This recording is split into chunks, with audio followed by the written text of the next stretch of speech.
اپنے پسندیدہ شاعر کی ویڈیو سب سے پہلے پانے کے لیے اینا مشاعرہ آج ہی سبسکرائب کیجیے اور بیل آئیکن دبانا نہ بھولیں۔ شکریہ۔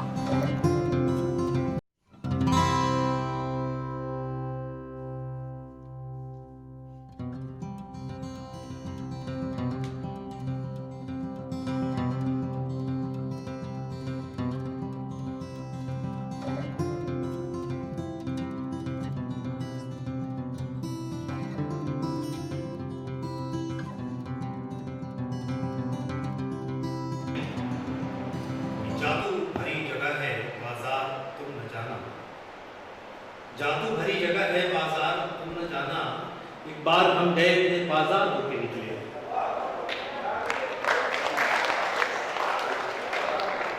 جادو بھری جگہ ہے بازار تم نہ جانا، ایک بار ہم گئے تھے بازار ہو کے نکلے۔ اور ایک بات غور سے سن لیجیے، سب جانے سن لیجیے کہ جب یہ بازار بات کا حملہ ہوتا ہے تو بازار پوچھتا ہے کہ ہم اردو کس لیے پڑھیں، اس سے نوکری ملتی ہے، اس سے پیسہ ملتا ہے، اس سے ہمارے مسائل حل ہوتے ہیں۔ تو میں فاطمی صاحب خدا حافظ، آپ کا سفر آسان ہو۔ فاطمی صاحب تشریف لے جا رہے ہیں، ان کی فلائٹ میں کچھ دیر بعد ہو جا رہا ہے۔ تالیوں سے ہم آپ کو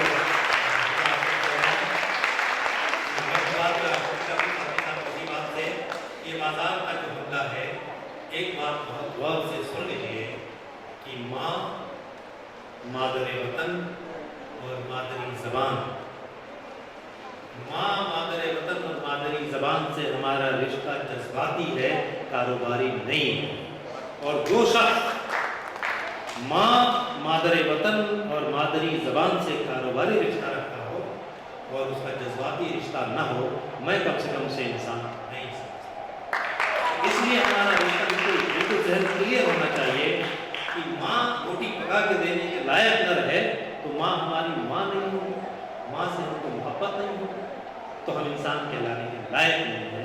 اس لیے ماں، مادر وطن اور مادری زبان سے ہمارا رشتہ جذباتی ہے، محبت کا رشتہ ہے، یہ نوکری اور پیسے کا رشتہ نہیں ہے۔ یہ ہم سب کی ذمہ داری ہے۔ آئیے کیسے نوجوان بھی کہہ سکتے ہیں، حالانکہ نوجوان بھی کیا، ان کی نوجوانی کو بھی نصف صدی کا حصہ ہوا۔ طاہر نقاش صاحب جو مدھیہ پردیش بھوپال کو بڑی تاریخی جگہ ہے، بھوپال کو ٹائمس میں ایک زمانے میں ان کے جو قلم چھپتے تھے ایسے حاضر کے مسائل کے بڑے مقبول ہوئے، شاعر ہیں، اچھے ناظم ہیں، اور اردو ہائر سیکنڈری اسکول کے پرنسپل کے طور پر انہوں نے خدمات انجام دی ہے، پیشے سے مدرس ہیں، سیاسی سماجی مسائل پہ لکھتے رہتے ہیں۔ مدھیہ پردیش سے تشریف لائے ہیں طاہر نقاش صاحب، آپ تالیوں سے طاہر نقاش صاحب کو استقبال کیجیے۔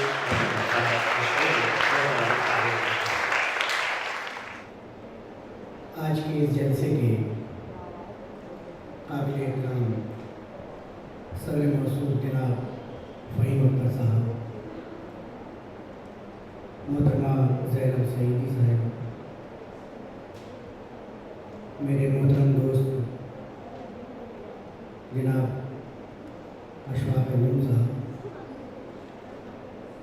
اس ہال میں سامعین کی صفوں میں بیٹھے ہوئے انتہائی معتبر اور قابل قدر ہستیاں، خاص طور پر جناب عبدالوحید فیاضی صاحب،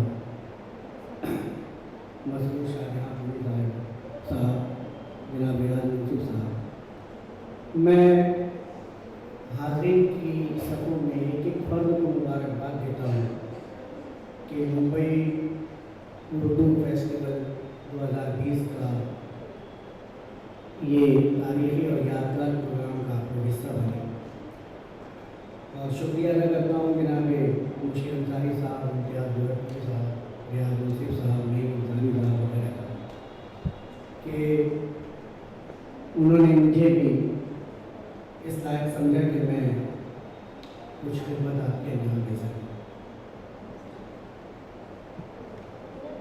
دوستوں، بہت سارے عنوانات ارسال کیے گئے تھے، کیونکہ یہ زمانہ ہم مدرسین کے لیے بڑا مصروفیت کا زمانہ ہوتا ہے، تو اسی کے پیش نظر ایک بہت ہی آسان سا مفہوم عنوان میں نے منتخب کیا اور اس پر یہ اپنا مطالعہ میں آج آپ کے گوش گزار کرتا ہوں۔ عنوان ہے کہ اردو زبان اور ادب ہمارا معاشرہ۔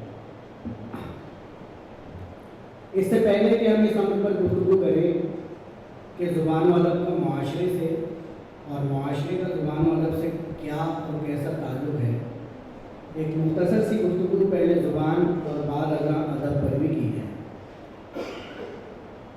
مختلف ماہر لسانیات نے مختلف انداز میں زبان کی تعریفیں پیش کی ہیں۔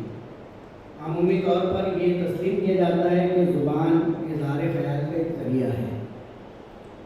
لغات اور دائرۃ المعارف کا سہارا لیا جائے تو زبان رابطے کا ایک ذریعہ ہے جسے معلومات کا تبادلہ کرنے کے لیے استعمال کیا جاتا ہے۔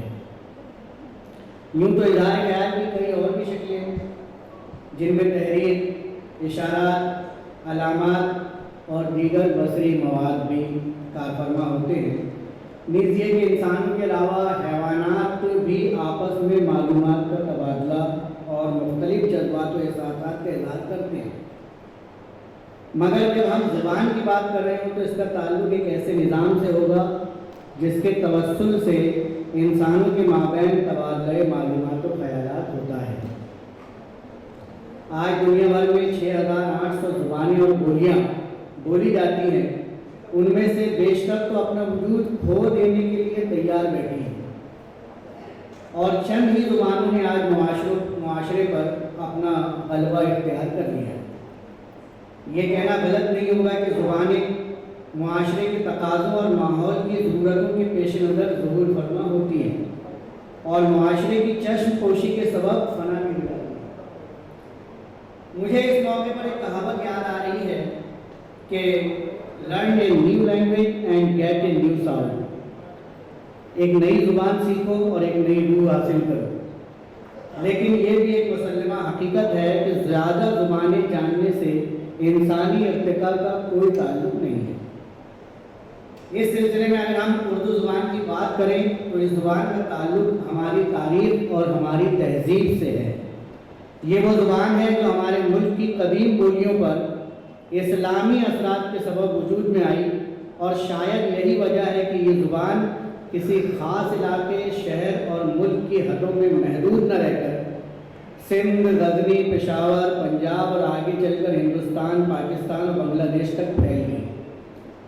حقیقت کو تسلیم نہ کرنا بد-اخلاقی اور بے وقوفی کے زمرے میں شمار کیا جاتا ہے، لہذا وہ لوگ جو اردو زبان کی اس تاریخی اور تہذیبی اہمیت کو نظر انداز کرتے ہیں، ان کی شخصیت کا اندازہ آسانی سے لگایا جا سکتا ہے۔ آئیے چند ثانیے ادب کی نظر کرتے ہوئے اس امر کا اعادہ بھی کر لیں کہ ادب کیا ہے۔ ادب کا مفہوم تو یہی ہوتا ہے کہ منظم طور طریقے، تہذیب و قاعدہ یا علم سکھانا۔ ایسا مانا جاتا ہے کہ اردو زبان میں یہ لفظ سب سے پہلے گلشن عشق میں استعمال کیا گیا۔ اردو لغات میں ادب کے معنی کسی کی عظمت و بزرگی کا پاس و لحاظ، حفظ مراتب، احترام، تعظیم اور پسندیدہ طریقے وغیرہ ہیں، لیکن اس موقع پر ادب سے ہمارا مقصد اس کے اصطلاحی معنی سے ہے۔ علامہ مرتضیٰ زبیدی کہتے ہیں کہ ادب ایک ایسا ملکہ ہے جس کے ساتھ قائم ہوتا ہے، ہر ناشائستہ بات سے اس کو بچاتا ہے۔ ابو زید انصاری ادب کی تعریف یوں کرتے ہیں کہ ادب ایک ایسی اچھی ریاضت ہے جس کی وجہ سے انسان بہتر اوصاف سے متصف ہوتا ہے۔ ڈاکٹر جمیل جالبی اس ضمن میں رقم طراز ہیں کہ یہ سوال اکثر پوچھا جاتا ہے کہ ادب کیا ہے۔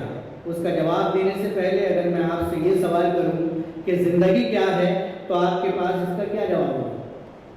اور دلچسپ بات یہ ہے کہ آپ جو بھی جواب دیں گے وہ جامع نہیں ہوگا، اس میں صرف وہ زاویہ ہوگا جس سے آپ نے زندگی کو دیکھا ہے یا دیکھ رہے ہیں۔ ضروری نہیں کہ دوسرا بھی اس سے اتفاق کرے یا آپ کے جواب سے مطمئن ہو جائے۔ یہ سوال بھی کہ ادب کیا ہے اسی نوعیت کا، اور اس کی وجہ یہ ہے کہ خود ادب بھی زندگی کے اظہار کا نام ہے۔ ادب کیونکہ لفظوں کی ترتیب و تنظیم سے وجود میں آتا ہے اور ان لفظوں میں جذبہ و فکر بھی شامل ہوتے ہیں، اس لیے کہا جا سکتا ہے کہ لفظوں کے ذریعے